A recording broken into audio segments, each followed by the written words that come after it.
So you might remember that Apple kind of announced an event out of the blue yesterday. You probably remember that, the Mac event, the big event everybody's been looking forward to. Well, we kind of know everything about that event now, because thanks to very credible leaker Mark Gurman, he's pretty much revealed Apple's plans with Apple Silicon for this year and next year. So let's just break all of this down. Make sure to like and subscribe, click that notification bell, and let's just dig in. So Mark Gurman presents a pretty interesting idea with the Apple Silicon transition. So all this time we kind of assumed that Apple would focus on their budget entry-level Macs first, because they're the ones that would benefit from Apple Silicon the most, and if there are any issues with the first generation Apple Silicon chips, then it's not a huge problem because they're not the pro-level machines that pros count on. But Timothy is apparently that confident with Apple Silicon that he's throwing it in the 16-inch MacBook. You heard me right, the 16-inch beast MacBook, the top-end model, is also getting Apple Silicon in around a week. That's insane. Honestly, this kind of just tells me that Apple is ready to destroy Intel. They're ready to showcase the mighty benefits of Apple Silicon, and the fact they're throwing it in a pro machine like the 16-inch MacBook Pro kind of tells me that there probably won't be many issues with Apple Silicon. Though before people start tingling everywhere about this new 16-inch MacBook Pro, I do want to mention that Mark Gurman says there is a possibility we don't see this at the event, because according to his sources, the production hasn't really ramped up for the 16-inch model. It's definitely started, but it's not to the levels of the MacBook Air and the MacBook Pro 13-inch. So maybe Apple is going to release those two models first, and then the 16-inch model could come a little later. But at the very least, we could see a reveal of this 16-inch beast at the event. Now, it will be very interesting to see whether Apple still offers multiple chips per model, because right now, for example, with the MacBook Air, you get the choice of an i3 or an i5, but obviously with the iPhones and the iPads, it's one chip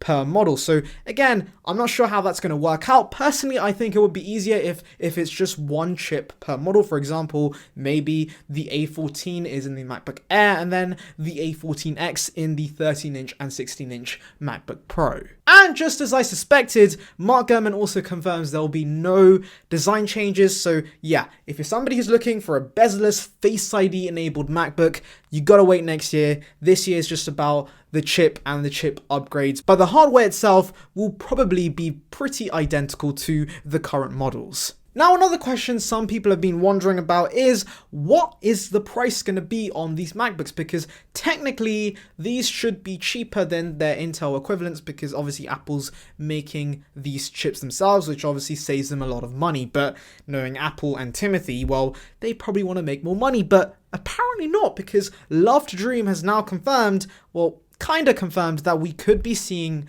cheaper prices. So Love to Dream tweeted out a pretty cryptic tweet saying, "Good price."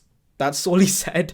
Now, this obviously could have other meanings. It could possibly refer to the AirPods Studio or AirTags or pretty much any future Apple product for that matter, but I do think he's referring to the MacBook lineup. I think he's referring to the MacBook Air, because I have a very small feeling that Apple is going to be reducing the price on the MacBook Air, maybe by $100 to $899, but I think if they make the MacBook Air slightly cheaper and obviously offer an A14 equivalent processor in it, I think it's going to do incredibly well. I can see a lot of students buying that, and I think Apple can really capture that education market if they make the MacBook Air slightly cheaper. So again, I have a feeling that Timothy's going to be a little cheeky and make the prices slightly lower. Honestly, I think Apple should capitalize on the cost advantages they have with Apple Silicon now, because they can genuinely make a $500 or $400 MacBook if they wanted. They could make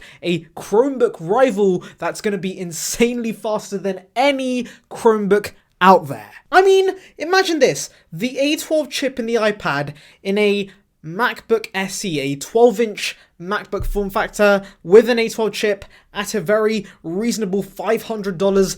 That would be mind-blowing. So if you're listening, Timothy, make that happen. Right, MacBooks out of the way. Next, let's talk about Apple's future Apple Silicon products, because there has been some details on that, courtesy again of Mark Gurman. So first of all, let's talk about the iMac. We've been waiting for that sexy bezel-less design for a long time now, and unfortunately, we might have to wait a little longer. So Mark Gurman says, much like the China Times said a few days ago, that the iMac will be coming in 2021 and not at the November event, unfortunately. Now, I guess that doesn't entirely suck because they did say first half of 2021, so it's easy to assume that we'll probably see it around March, and honestly, we're only a few months away from March, so I guess I can wait a little longer to see my baby. But the real wild card is this Mac Pro Mini. So Mark Gurman believes that Apple's going to be working on a half-sized Mac Pro that will have Apple Silicon, obviously will be much smaller than the current Mac Pro. Something that's probably in the middle between the Mac Mini and the Mac Pro in terms of size. Now, we're not sure if this is a product that replaces the Mac Pro or a product that sits alongside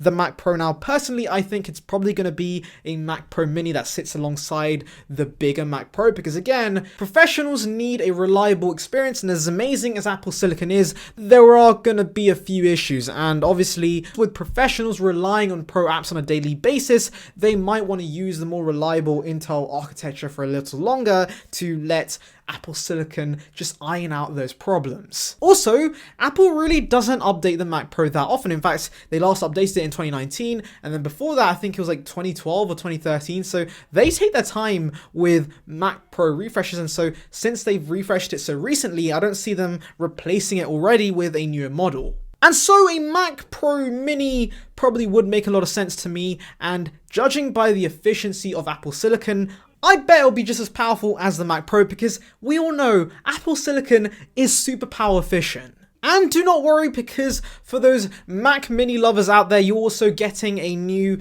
Apple Silicon Mac Mini in 2021. Now, honestly, I would really like for Apple to lower the prices on the Mac Mini, because they used to be super cheap. They used to be around $400 or $500, and then they increased the prices substantially. So please, Apple, I don't care if you throw an A13 chip or an A12 chip in there, make the prices cheaper on the Mac Mini, because why would I pay £800 for an i3 Mac Mini when I can get a MacBook Air or Pro? Like, it just doesn't make sense right now, so please fix all of that with Apple Silicon. Though, of course, hands down, the Mac I'm still looking forward to is that iMac, because the new design is going to be amazing. I can't wait to see it, and hopefully, fingers crossed, we actually get to see some sort of reveal at the November event. And also, guys, I would love to hear what you guys are excited about regarding Apple Silicon. What Apple Silicon Macs are you particularly looking forward to? And on that note, I'm going to end it here. Thank you for watching. I hope you enjoyed the video. Make sure to like and subscribe. Click that bell notification, okay? And I'll catch you in the next one. See ya, peeps.